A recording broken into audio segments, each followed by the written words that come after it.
ആശ്രയിപ്പാൻ എനിക്കെന്നും സർവശക്തൻ കൂടെയുണ്ട്.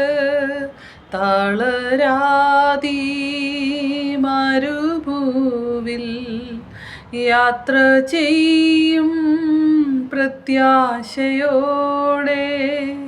സ്തോത്രം. കർത്താവായ യേശു ക്രിസ്തുവിൻ്റെ അതിപരിശുദ്ധമായ നാമം വാഴ്ത്തപ്പെടുമാറാകട്ടെ. പ്രിയമുള്ളവരെ, എനിക്കിന്ന് നിങ്ങളോട് പറയുവാനുള്ള രക്ഷയുടെ ആഹ്വാനമാണ്. റോമർക്കെഴുതിയ ലേഖനം 10-ാം അധ്യായം അതിൻ്റെ 9-ാമത്തെ വാക്യത്തിൽ പറയുന്നു, യേശുവിനെ കർത്താവെന്ന് വായുകൊണ്ട് ഏറ്റുപറയുകയും ദൈവം അവനെ മരിച്ചവരിൽ നിന്ന് ഉയർപ്പിച്ചുവെന്ന് ഹൃദയം കൊണ്ട് വിശ്വസിക്കുകയും ചെയ്താൽ നിങ്ങൾ രക്ഷിക്കപ്പെടും.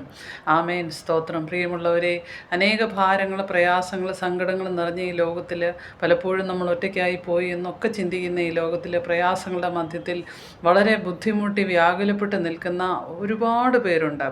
എന്നെ കേൾക്കുന്നവരിലും ആ കൂട്ടത്തിൽപ്പെട്ടവരുണ്ട്. എന്നാൽ എനിക്കിത് നിങ്ങളോട് പറയുവാനുള്ള ഈ പ്രത്യാശയുടെ വചനമാണ്. യേശുവിനെ രക്ഷിതാവും കർത്താവുമായി ഹൃദയത്തിൽ സ്വീകരിച്ചാൽ, യേശു നിങ്ങളുടെ ഉള്ളിലേക്ക് കടന്നു വന്നു കഴിയുമ്പോൾ വലിയൊരു ദിവ്യ സമാധാനം നിങ്ങളിൽ വ്യാപരിക്കും. യേശു നിങ്ങളെ രക്ഷിക്കും. നിങ്ങളുടെ എല്ലാ പ്രയാസങ്ങളിൽ നിന്നും സങ്കടങ്ങളിൽ നിന്നും യേശു നിങ്ങളെ രക്ഷിക്കും. യേശു നിങ്ങളുടെ കൂടെ ഇരിക്കും. യേശു വാഗ്ദത്തം പറഞ്ഞു, ഞാനോ ലോകാവസാനത്തോളം എല്ലാ നാളും കൂടെ ഇരിക്കാമെന്നും.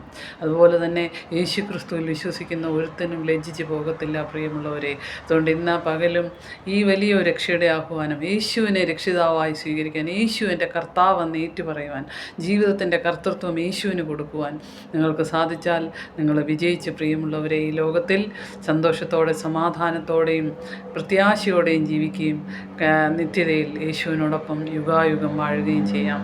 യേശുവിൻ്റെ നാമത്തിൽ എല്ലാവരെയും സമൃദ്ധമായി സമ്പന്നമായി അനുഗ്രഹിക്കുന്നു. യേശുവിൻ്റെ നാമത്തിൽ ആമേൻ.